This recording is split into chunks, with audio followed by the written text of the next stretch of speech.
Hallelujah, praise the Lord. प्रभूच्या नावाला धन्यवाद देते आणि पवित्र शास्त्रामधून मी स्तोत्रसंहिता 40 हे वचन परमेश्वराचं मी वाचत आहे आणि हे वचन मला खूप आवडतं आणि म्हणून मी ते आता तुम्हाला वाचून दाखवत आहे.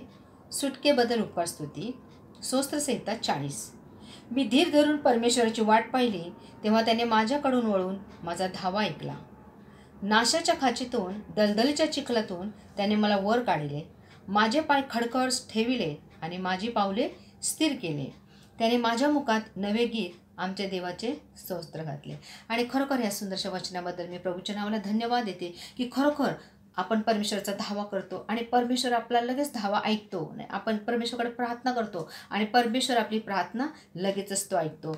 आणि ज्यावेळेस परमेश्वराकडे आपण धावा केला आणि त्यांनी वळून तो माझा धावा ऐकला आणि त्याने नाशाच्या खाचेतून, आपण नाशाच्या खाचेमध्ये होतो, आपण दलदलीच्या चिखलामध्ये आपण रुतलेलो होतो, पण त्या परमेश्वराने काय केलं, त्या दलदलीच्या चिखलातून, त्या नाशाच्या खाचेतून परमेश्वराने आपल्याला बाहेर आणलं आणि खडकावर, जो प्रभू येशू ख्रिस्त जो खडक आहे, त्या खडकावर आपल्याला त्यांनी काय केलेलं आहे, उभं केलेलं आहे. यासाठी की आपण पडू नये, आपण ढळू नये, आपला नाश होऊ नये, म्हणून त्या परमेश्वराने आपल्याला त्या खडकावर काय केलेलं आहे, स्थिर केलेलं आहे. आणि आपल्याला त्या खडकावर त्याने आपल्याला उभं केलेलं आहे. आणि त्याने आपल्या मुखामध्ये ते देवाचे स्तोत्र, त्या देवाचे वचन त्याने आपल्याला घालून आपल्याला आशीर्वादित केलेलं आहे.